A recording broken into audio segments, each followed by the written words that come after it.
ব্যাপার, এরকম ভয়ঙ্কর তাকাচ্ছ কেন? না না, কিছু না। কিছু না?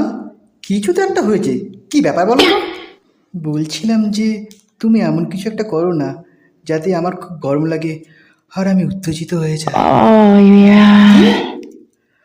উম, হুম, ঠিক আছে, করছি, দাঁড়াও।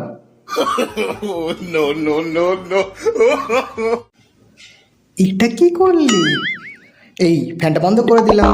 ফ্যানটা বন্ধ করার দরুন তোমার গরমও লাগবে, আর গরম লাগলে তুমি উত্তেজিত হয়ে উঠবে। অ্যাঁ?